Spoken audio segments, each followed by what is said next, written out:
Nasa linya ho naman ngayon, baby girl, si JB Garganera po, ang pambansang at takapangasiwa po ng Alyansang Tigil Mina. Sila po ay meron ding convergence ngayong umagang ito. Girl, go! Magandang umaga po, Kuya JB.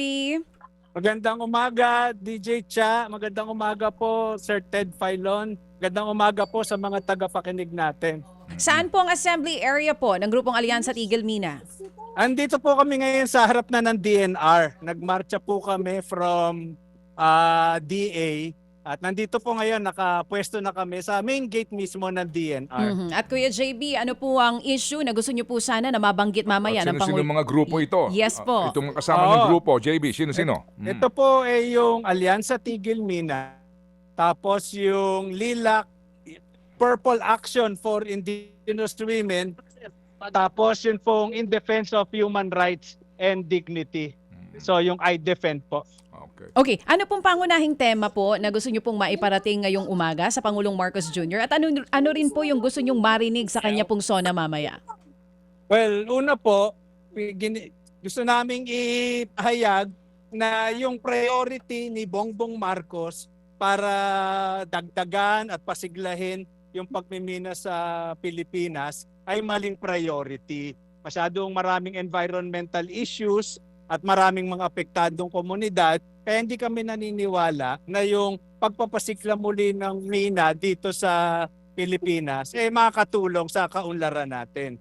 Pangalawa po, yung Paksilica na sinusulong, palagay namin ay maling priority nitong gobyerno. Wala pong malinaw na industrialization plan ang Pilipinas. Hindi po nakalagay, hindi po naipapaliwanag ng maayos sino nga ba talaga ang makikinabang sa mga mina na huhukayin at saan man ito dadalhin.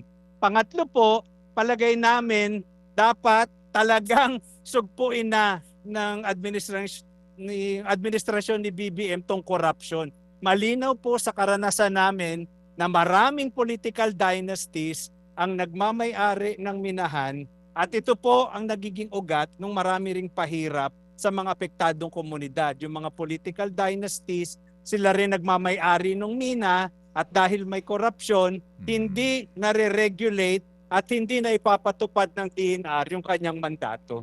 Yung selective justice na binabanggit ng amin na kapanayam kanina, itong Sanlakas, tama ano? Sanlakas yung grupo kanina. Opo, at sila iba pa. Attorney Aaron. Oo, ito, di ba, kayo naman kumbaga nagkakaisa na ngayon, di ba, JB, no? Opo, member po ng Alyansa Tigil Mina ang Yan. Sanlakas at ang Philippine Movement. Kami naman po yung Alyansa Tigil Mina. Member po kami ng Philippine Movement for Climate Justice. Alright, na sige. doon po kami nakikita-kita. Yung selective justice na binabanggit nila, anong take nyo doon?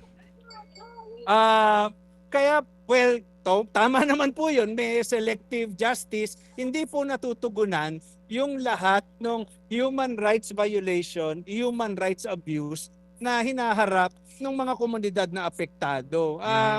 Maaari po na may mga lugar na kaalyado, nakikinig yung ibang local government units, yun po yung nabibigyan ng hustisya. Pero karamihan po, lalo na kung mahina yung organisasyon ng katutubo, kung malayo yung lugar na apektado ng pagmimina o ng energy projects, talaga pong napakahirap at napakamailap nung katarungan. Halimbawa na lang, kung mga katutubo yan, hindi yan talaga makakakuha ng documentation ng CHR o ng NCIP.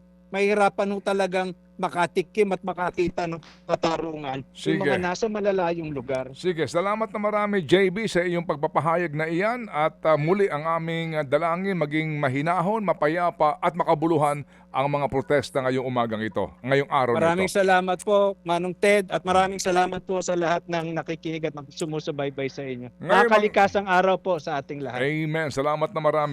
Mga kapatid, patuloy po kayong tumutok sa 105.9 True FM para sa totoong balita, impormasyon, music, and entertainment. Mag-subscribe sa aming YouTube channel at podcast at sundan nyo kami sa Facebook, Instagram, X at TikTok sa True Network PH. Bisitahin din po ang aming official website, truefm.ph.